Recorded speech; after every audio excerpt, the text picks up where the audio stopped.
Oh non. Oh non.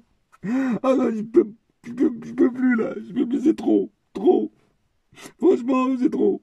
Je sais pas si je vais tenir. Neymar a quitté le Paris Saint-Germain. Non, je peux pas.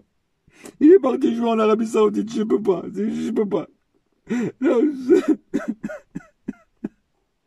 ah, s'il te plaît. Reviens. Reviens. J'ai les mêmes à la maison. Reviens. Non, tu rigoles ou quoi? Tu crois que je vais pleurer pour ce mec-là, là? Non, t'es sérieux? Non. Casse-toi de mon club. Encore un!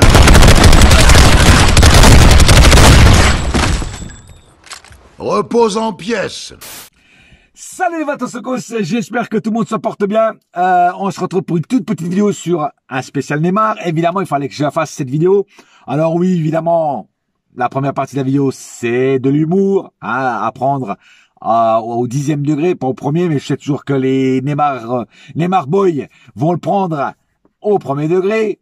Mais c'est pas grave. De toute façon, c'est sûrement la dernière fois que je parle de Neymar, en tout cas, qui a à voir avec mon club. Donc je suis très bien, je suis très content que Neymar s'est enfin barré du Paris Saint-Germain. C'est une épine en moins dans le pied et un caillou en moins dans la chaussure. Franchement, on respire. On respire. Et là, je dis qu'il manque plus qu'on vire Verratti et Marquinhos. Et tout ce qui est indésirable pour moi sera parti. Je parle Verratti, Marquinhos indésirable dans le sens où ils ont subi la remontada. Et après, je pense qu'il y aura plus personne de la remontada qui sera au club. Bon, il y a encore Kurzawa, mais Kurzawa il joue pas, donc c'est comme s'il était plus là en fait. Voilà, enfin bref. En tout cas, Neymar est parti, tant mieux. C'est un soulagement pour les vrais supporters. Parce que déjà, les Neymar sexuels vont se barrer avec lui. Hein. Allez regarder les championnats d'Arabie Saoudite et nous casser plus les couilles. Et enfin, on va retrouver notre paix et sérénité au sein du club. Et surtout, même nous, des briefers youtubeurs du Paris Saint-Germain, on va moins avoir les Neymar sexuels sur nos dos. Bon, on va encore avoir les Mbappé sexuels, mais les Neymar sexuels, tant mieux. Ils seront plus là. Mais bon, en tout cas, pour revenir sur Neymar, qu'est-ce qu'il nous a apporté au Paris Saint-Germain? Alors, je vais faire vite fait le dossier de Neymar. Alors, quand il est arrivé au Paris Saint-Germain, on a tous commencé à rêver, on a tous commencé à envisager des choses qui allaient se passer, des miracles qui allaient se passer, surtout en Ligue des Champions, qu'il allait nous amener la Ligue des Champions. Malheureusement, ça s'est pas passé comme ça. Tu nous as brisé nos rêves. C'était marqué notre slogan avant, c'était rêver plus grand, mais toi, tu nous as brisé nos rêves. Pourquoi? Parce qu'en fait, quand t'es arrivé au Paris Saint-Germain, tu n'étais pas le Neymar du Barça. Tu étais déjà un autre Neymar. Tu vois, tu pensais déjà faire ce que tu voulais et tout ça. Donc, tu nous as brisé nos rêves, les rêves de conquête de l'Europe, d'être sur le toit de l'Europe par rapport à la gagne, de la gagner, cette fameuse coupe aux grandes oreilles. Et en fait, tu nous as apporté que des tragédies, que des malheurs, je veux dire qu'on a plus parlé de toi hors sportif, avec la pute dans l'hôtel qui voulait te faire qui voulait te faire du chantage. Après, t'étais sorti au carnaval de Rio ou à l'anniversaire de ta sœur. Jouer aux jeux vidéo ou au poker jusqu'à 3 heures du matin, boire du vin, hein, comme on t'a vu sur tes stories, être avec tes potes plus que vouloir être avec plus tes potes que d'ailleurs tes potes. Pour moi, c'est un virus. Je comprends même pas que ton père, tout ça, ils autorisent tes potes à être là, parce que pour moi, c'est des virus. Ils sont là juste pour te sucer le sang et ton pognon, voilà, et pas forcément pour te donner des bons conseils. Mais bon, ça c'était notre histoire. En tout cas, tu nous as pas apporté beaucoup de choses. Alors je sais qu'il y en a qui vont se contenter de peu. Ils vont me dire mais t'es fou, Neymar nous a apporté ceci, nous a apporté cela, je sais pas quoi. Mais moi, nous on n'a pas fait venir Neymar pour la Ligue 1. Tu vois ce que je veux dire? On a gagné déjà la Ligue 1 même sans Neymar. Tu vois ce que je veux dire? Zlatan était moins fort que Neymar. Hein, et pourtant on l'a gagné déjà. Et même avant les Qataris, on l'a gagné déjà. Donc tu vois, On n'a pas fait venir Neymar, 222 millions, le plus gros transfert jusqu'à maintenant de l'histoire du football. On l'a pas fait venir pour jouer en Ligue 1, Coupe de France et à la rigueur Coupe de la Ligue, parce que ça existait encore la Coupe de la Ligue à l'époque. Hein, on l'a pas fait venir pour jouer contre Guingamp, contre Nantes, contre Dijon, contre Clermont-Ferrand. Tu vois ce que je veux dire? Voilà, donc on l'a fait venir surtout pour nous faire passer un cap en Ligue des Champions, chose qu'il n'a pas réussi à faire. Alors il y en a qui vont me parler du Final 8, mais le Final 8 c'était complètement différent, c'était dans un contexte complètement différent parce que c'était l'époque du virus là, hein, et il a été mis en fait quelque part, il a été mis en boîte, tu vois, il a été on l'a pas laissé vraiment sortir, tu vois, de la boîte. Et donc il a été contrôlé et c'est pour ça que il a aidé l'équipe à aller jusqu'à en finale. Mais vous savez très bien que c'était pas la même compétition que celle qu'on connaît d'habitude. Voilà. Donc, si vous me sortez cet argument-là, pour moi, c'est un argument pourri. Parce que déjà, c'est pas lui qui nous a emmené, il nous a aidé à aller jusqu'à là-bas, mais le foot, comme je dis, c'est un sport d'équipe, pas un sport individuel. Tu vois ce que je veux dire? Voilà. Bon. Et puis sinon, à part ça, il a fait quoi d'autre? Ouais, il a fait des passes D, il a fait tout ça, mais avec le salaire qu'il gagnait, putain, on reste sur notre fin, nous, hein. C'est maigre, hein, parce que le club lui a donné tout, l'argent, tout ça. Hein? Ok, lui, il nous a donné des vues dans le monde entier, au cas du monde, marketing, tout ça, pas de problème. Là-dessus, oui, là-dessus, je suis d'accord, il nous a fait gagner du pognon. Là-dessus, je suis d'accord. Voilà. Hein, en termes de visibilité de la Ligue 1, du Paris Saint-Germain, pas de problème. Là, je suis d'accord. Mais moi, je parle en termes de sportif. Qu'est-ce qu'il nous a apporté en termes de sportif? Pas grand-chose. Pas grand-chose. Quand tu vois arriver un mec comme Neymar, tu t'attends à que les choses changent du tout au tout, que des choses extraordinaires arrivent. Et le mec, il nous a pas fait finir ces choses extraordinaires qu'on attendait. C'était plutôt du négatif, plus du négatif que du positif. Et ça, c'est que la première partie. Après, il y a eu la partie des blessures.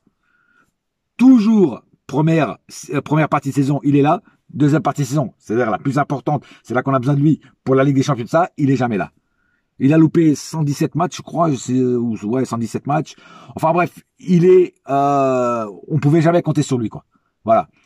Et ça, c'est énervant. Ça, c'est très énervant parce que voilà, hygiène de vie de merde. Alors il y en a qui débattent que l'hygiène de vie c'est pas important parce que c'était pas des blessures musculaires, c'était des blessures qui ont avec les os. Alors il y a eu un débat, tout à l'heure j'ai vu il y a un débat, ils se battaient pratiquement sur l'équipe là. Et il disait, il y en a qui disaient que l'hygiène de vie était importante, d'autres qui disaient que non. Enfin bref, moi je pense quand même que même pour les os, l'hygiène de vie est importante. Tes os se fragilisent quand t'as pas une hygiène de vie correcte. Tu vois ce que je veux dire? Voilà. Et plus tu vieillis, plus t'as du problème pour revenir. Et lui, tu regardes quand il est arrivé au Paris Saint-Germain, il était maigre comme un clou. Maintenant, c'est joue bouffi, enfin voilà, corps déformé. Voilà, 31 ans, le mec, il prend plus soin de son corps, rien. Le mec, regarde Cristiano Ronaldo, 37 ans. Oh, le mec, c'est pas un poil de graisse, frère. Bah ouais, mais c'est comme ça. C'est là, tu vois, qui est professionnel, qui a faim tout le temps et qui s'en bat les escalopes, parce qu'à la fin du mois, hein, le cacao, il tombait et le reste, il s'en foutait. Voilà. Donc, en fait, pour résumer, Neymar, très déçu de ta prestance et de ton passage au Paris Saint-Germain. Moi, tu resteras pas dans l'histoire. Alors, il y en a qui se demandent si c'est une légende. Tu n'es pas une légende et tu ne seras jamais une légende du Paris Saint-Germain. Peut-être, ça faudrait demander aux supporters du Barça. Peut-être que tu es une légende du Barça, de la sélection brésilienne, mais du Paris Saint-Germain, non. Et d'ailleurs, la sélection brésilienne, moi j'ai entendu dire qu'au Brésil, il était vachement critiqué. Hein, et donc, alors, je sais pas pourquoi il est critiqué, je pense pour les mêmes raisons qu'il est critiqué au Paris Saint-Germain. Mais en tout cas, il fait pas l'unanimité au Brésil. Voilà. Et voilà. Donc automatiquement, peut-être tu es une légende du Barça, mais tu n'as jamais été, tu ne seras jamais une légende du Paris Saint-Germain. Voilà. Tu es resté 6 saisons, je crois, chez nous, mais non, tu ne seras pas une légende. Tu ne seras pas une légende. Déjà, t'as pas le record de but. Pour moi, Cavani, par exemple, sera plus une légende que toi. Voilà, on se rappellera peut-être plus de Cavani que de toi. Cavani, même s'il vendangeait beaucoup, et je l'ai souvent défoncé sur mes débriefs, Mais le mec, il a quand même atteint 200 buts. Et des fois, il n'était pas placé dans les meilleures conditions. Il était placé à gauche quand il y avait Zlatan.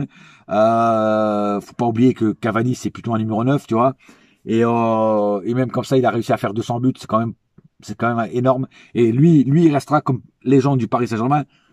Neymar, pour moi, ne restera pas une légende du Paris Saint-Germain. Je sais pas ce que vous en pensez, vous. Mettez-le en commentaire. Si pour vous, Neymar, il restera une légende du Paris Saint-Germain. Pour moi, non. Et donc voilà, donc pour moi, pas plus à dire sur ce mec. Il me manquera pas. Ces fanboys ne me manqueront pas, enfin, ils vont pas me manquer. Voilà, j'arrive même plus à parler, tu vois. Et voilà, donc bon débarras. Mais bon, après, je te dis franchement, je lui souhaite aucun malheur. Je lui souhaite vraiment qu'il réussisse là-bas en Arabie Saoudite, qu'il se remplisse les poches de dollars, de pétrodollars, qu'il fasse sa vie là-bas. Franchement, je lui souhaite vraiment pas de mal du tout. Vraiment, je lui souhaite que du bien dans sa vie, dans sa vie enfin, dans ce qui reste de sa vie de joueur. Et même après, voilà, qu'il soit heureux. Il n'y a pas de problème. Tant qu'il est loin de mon club, il n'y a pas de problème. Voilà. Après, il y en a qui vont me dire, ouais, t'es quand même ingrat, il a apporté beaucoup, je sais pas quoi et tout. Non, il a rien apporté, frère. Comme je dis tout à l'heure, on l'a pas fait venir pour nous faire monter un cap en Ligue 1. En Ligue 1, on le montait tout seul, ce cap. Sans besoin de ce mec-là, ni de Messi d'ailleurs.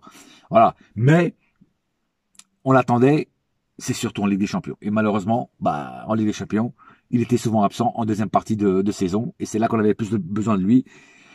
Et malheureusement, il n'était jamais là. Voilà, il n'était jamais là. Et ça, c'est pas possible. C'est pas possible. Quand tu payes un joueur comme ça avec le salaire qu'il avait, que ce soit nous, supporters, ou que ce soit le club, que ce soit le Paris Saint-Germain, on attend toujours plus d'un joueur comme ça. On attend qu'il fasse son taf comme un professionnel qu'il doit être et qu'il ne l'a pas été. Pour moi. Voilà. Sur certains trucs. Voilà. En tout cas, moi, comme j'ai dit, je lui souhaite pas de mal et bonne chance pour ta continuation. Maintenant, je voulais juste ouvrir quelques petites parenthèses vite fait avant de finir cette vidéo. Pour Harry Kane, alors je suis désolé, oui, j'ai reçu beaucoup de messages. Harry Kane a déjà signé au Bayern de Munich. J'étais pas au courant quand j'ai fait la vidéo parce que j'avais pas entendu nulle part qu'il avait déjà signé, qu'il avait même déjà joué avec le Bayern de Munich. Donc voilà, donc c'est fait, tant mieux, voilà, j'étais pas au courant, mille excuses, ça peut arriver, hein, même les meilleurs se trompent. En tout cas, j'étais pas au courant au moment où je faisais la vidéo. Je vais aussi revenir sur Mbappé. Mbappé finalement reste, mais il n'a pas encore prolongé. J'en vois déjà qui s'enthousiasment. Ouais, c'est bon, on va l'avoir. Il n'a pas encore prolongé. Alors je sais pas qu'est-ce qui a été discuté, personne ne sait vraiment qu'est-ce qui a été discuté entre Nasser et lui. Les contacts se sont refaits, ils ont parlé, ils ont eu une réunion ensemble. Alors qu'est-ce qu'ils se sont dit? Ça, personne ne le sait. Je pense qu'il y a eu que deux qui le savent. Il y a eu sûrement des concessions faites des deux parts pour que les deux sortent la tête haute, hein, que personne ne sorte perdant. Après, on verra bien dans l'avenir ce qui s'est vraiment passé dans le bureau de Nasser et ce qui a été promis. Et on verra bien, en tout cas. Voilà. Sur ce, j'ai pas plus à dire sur cette vidéo. En attendant, comme d'habitude, un seul cœur, un seul club. C'est Paris ma gueule. Yes, my friend. Et la saga continue. Allez. Bouya!